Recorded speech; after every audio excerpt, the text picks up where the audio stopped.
Jamais sans la grâce, une dévotion matinale qui vous connecte à la pensée de Dieu et vous donne la provision du ciel au quotidien. Bonjour chers amis, chers internautes, chers téléspectateurs, nouvelle journée, nouvelle provision, bienvenue dans cette nouvelle dévotion, que Dieu vous bénisse, c'est la 4e de cette semaine. Précieux Jésus, nous humilions nos cœurs devant toi ce matin et nous t'élevons parce que tu déclares que lorsque tu seras élevé, tu attireras les âmes à toi. Oh, c'est pour ça que nous aimons t'élever, pour que nos âmes, nos propres âmes soient attirées à toi, pour être arrosées de ta fraîcheur encore ce matin. Béni sois-tu Jésus. Amen.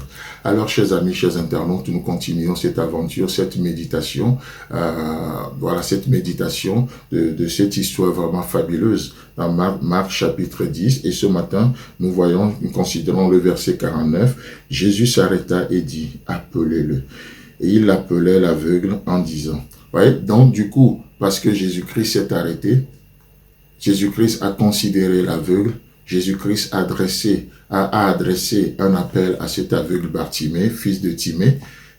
Qu'est-ce qui va se passer? Les mêmes personnes, les religieux, les hypocrites qui reprenaient Bartimée pour essayer de le faire taire, les mêmes personnes vont se tourner vers Bartimée et ils vont lui dire, il t'appelle. Il t'appelle. Waouh! Oh, qu'est-ce que Dieu veut confondre nos ennemis. Ceux qui parlent contre nous aujourd'hui parleront demain en notre faveur, au nom puissant de Jésus. Ceux qui te méprisent aujourd'hui seront témoins de ton élévation demain, au nom puissant de Jésus. Et ceux qui te méprisent aujourd'hui vont confirmer l'appel de Dieu sur ta vie demain, au nom puissant de Jésus-Christ. Oh, alléluia. Jésus s'arrêta et dit, appelez-le. Ils l'appelèrent. Il appelait l'aveugle en lui disant, prends courage. Waouh! Ceux qui essaient même de te décourager aujourd'hui, c'est les mêmes qui vont venir t'encourager demain. Tu sais pourquoi? Parce qu'ils reconnaissent quelque chose qui est en toi. Parce qu'ils voient une particularité. Parce qu'ils voient en toi une singularité. C'est ça, c'est ce qui fait toute la différence. Une grâce particulière. Une grâce qui découle de l'humilité. N'est-ce pas ce que l'apôtre Jacques nous dit dans son épître, qu'à Dieu accorde une grâce particulière, une grâce élevée à ceux qui sont humbles.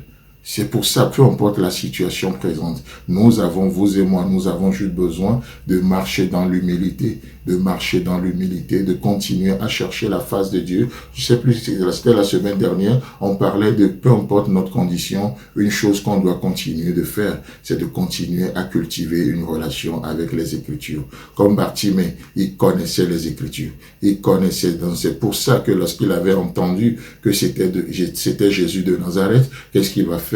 Lui, il va crier plus fort en l'appelant fils de David, parce qu'il connaissait les Écritures. Il ne se contentait pas juste de la philosophie du moment présent, des tendances du moment présent, non.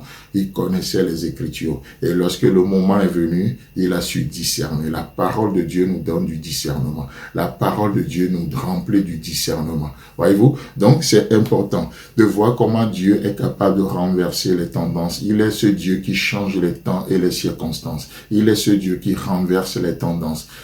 Il a sa méthode de faire les choses. Il a son temps. Son temps n'est pas le nôtre. Sa méthode n'est pas la nôtre forcément. Il a ses voix. Ses voix sont élevées au-dessus de nos voix.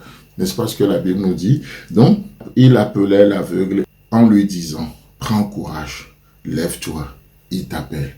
Vous savez, s'il y a une chose qui nous encourage aujourd'hui à nous lever, c'est justement parce que nous avons entendu un appel. On ne se lève pas comme des rebelles. On ne se lève pas comme monsieur, madame, tout le monde pour prouver, je sais pas trop quoi, à qui, à quoi ou non. On se lève parce qu'il y a un appel qui nous a été adressé. Un appel saint, une vocation sainte, un appel élevé. Nous répondons en nous levant, nous répondons à un appel. Chers amis, chers internautes, vous m'écoutez ce matin. J'aimerais juste vous rappeler que Dieu, lorsque Dieu vous a créé, lorsqu'il vous a recréé en Jésus-Christ, il vous a adressé un appel élevé. Ne permettez pas aux situations de vous enlever cela. Non, vous perdez votre appel, vous n'aurez plus de raison de vous lever. L'appel nous donne une raison de nous lever. L'appel nous donne une raison de nous lever. Et nous appuyons sur Christ pour prendre courage, pour trouver la force et l'énergie nécessaire. D'ailleurs, c'est ce qui est écrit ici. Je ne sais pas si vous voyez la progression dans ce verset. Prends courage, lève-toi et il t'appelle. Prends courage, lève-toi, il t'appelle. Oui, parfois ça, nous avons vraiment, et très souvent, nous avons besoin de ce courage, n'est-ce pas? Parce que nous avons reçu tellement de coups. La vie a tellement donné de coups. Et ce matin, j'aimerais juste dire à quelqu'un, prends courage, lève-toi, car il y a un appel qui t'attend. Prends courage, lève-toi, il t'appelle. Amen. Si vous avez aimé cette émission, parlez-en à vos amis. Parlez-leur du message de la grâce et de ce qu'il fait dans vos vies. Pour un sujet de prière, une question ou pour devenir partenaire, contactez-nous au 00229 94 75 80 20. Que Dieu vous bénisse et à la prochaine. En attendant, pensez avec Dieu.